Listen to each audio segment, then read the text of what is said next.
9 mart tarixində keçirilən buraxılış imtahanında Azərbaycan dilində istifadə olunan mətnimizin birincisi Dərbənd ətrafında mətnidir.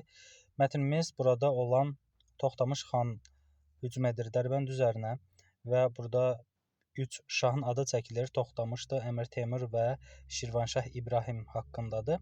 Suallarımıza keçid alaq. Suallarımızda nədən danışılır? Mətnə əsasən səbəbini müəyyən etmək mümkün deyil. Baxaq. Əmir Teymurun Kür çayının sahilində düşərgə salmasının, bəli, yuxarı hissədə Əmir Teymur haqqında qısa məlumat verilsə də, Əmir Teymur Kür çayının sahilinə düşərgə salıb. Niyə? Nə üçün salıb? O haqqında məlumat yoxdur. Ona görə bunun səbəbini bilmirik. Biri 1 olacaq.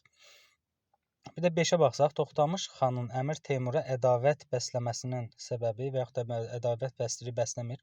Bu haqda da mətnimizdə məlumat yoxdur. Keçid alırıq ikinci sualımıza. Əvvəlində rəqəm yazılmış hansı cümlələr mətndən çıxarılsa məzmununa xələl gəlməz.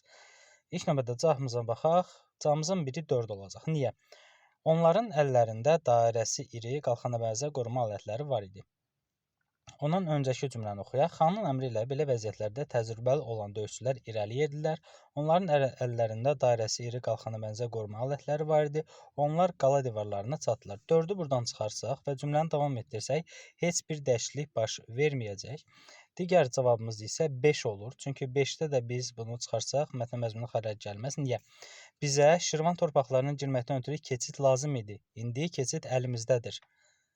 Tələsməliyik, Şirvan içərilərinə doğru irəliləməliyik deyə bilirik. Yəni biz İbrahim uzun müddət özünə gələ bilməz cümləsi orada olsa da, olmasa da hər hansı bir dəyişiklik olmur. O zaman düzgün cavabımız olacaq 4 və 5 D variantı.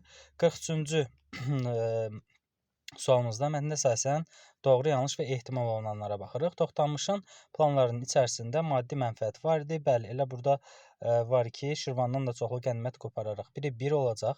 3-ə baxaq. Qalada müqavimətlə qarşılaşan Toxtamış xan. Xeyr, qalada heç bir müqavimətlə qarşılaşmır. Çünki şəhər boş idi. 1-3 və 6. Şirvanşah İbrahimlə Əmir Teymur arasında soyuqluq var idi. Bu ola da bilər, olmaya da bilər. Nəyə görə? 2-ci abzasda deyir ki, biz Şirvanşah İbrahimi təşkiləyib məğlub edər. Şirvandan çoxlu qənimət qopararaq. Əmir Teymur da Kür çayındadır. Yəni, belə deyək, ədavət bəsləyirdi Toxtamış xan. Amma 6-cıda, yəni ola bilər, olmaya da bilər. Yəni İbrahimlə Teymur arasında hər hansı bir soyuqluq ola da bilər, olmaya da bilər.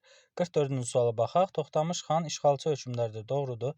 Dərbənd keçidinin ələ keçirilməsini əhəmiyyətli hesab edirdimi? Bəli, edir. Sonda da bu vurğulanır. Bir də yaranan fürsətləri dəyərləndirirdim. Bəli, dəyərləndirir. Çünki 1 və 3 cavabımız olacaq B variantı. Keçid alaq 45-ci suala. Üzərində rəqəm yazılan sözlər əsasına uyğunluğu tapırıq. Üzərində rəqəm yazılan sözlərimiz 2 ədəd sözümüz var. Biri birinci cümlədədir. Şirvan üzərinə yerimək. Burada Şirvan üzərinə yerimək hücum etmək mənasındadır. Digəri isə aşağıda var. İbrahimin bu hissədə var. Görünür, nəsə bir kələyi var dedi. Sonra biraz irəli yeridi. Yəni addımladı mənasında olur. O zaman 1-ə C uyğun gələrmi? Hücum etmək anlamındadır. Doğrudur.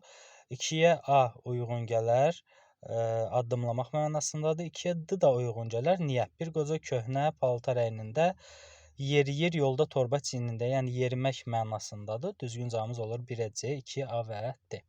Keçək 46-cı suala. Əvvəlində işarə qoyulan sözlərin qarşılığı. Qarşılıq sinonimdir. Sinonimlərə baxacaq. İşarələrimiz harada var?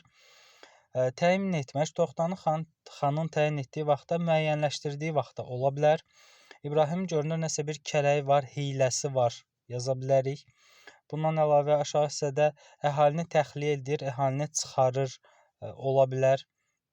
Yəni bunları yazsaz doğru cavab olur. Altına xətt çəkilmiş cümlələri mətnin səciyyəvi, üslubi xüsusiyyətlərinə uyğun zənginləşdirəcəyik. Altına xətt çəkilən cümləmiz hansıdır?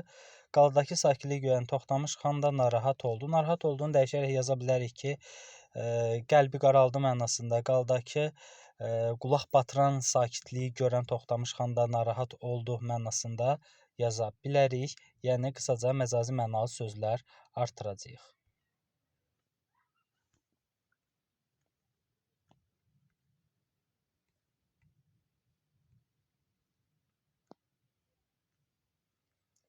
Növbəti sualımız mətndə nöqtələrin yerinə uyğun hansı fikirlər yazılmalıdır?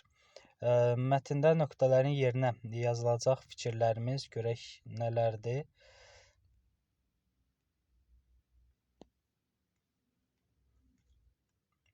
Toxtamış xan şəhərin alınmasının həm hesabı olacağına, məsələn, döyüşçülərin qanı bahası hesabına olacağına, həm də vaxt itirəcəyini, zaman itirəcəyini nəzərə alıb deyib.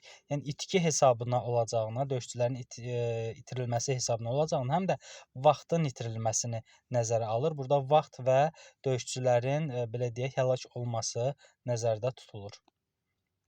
Sonra keçid alaq digər sualımıza. Digər sualımız isə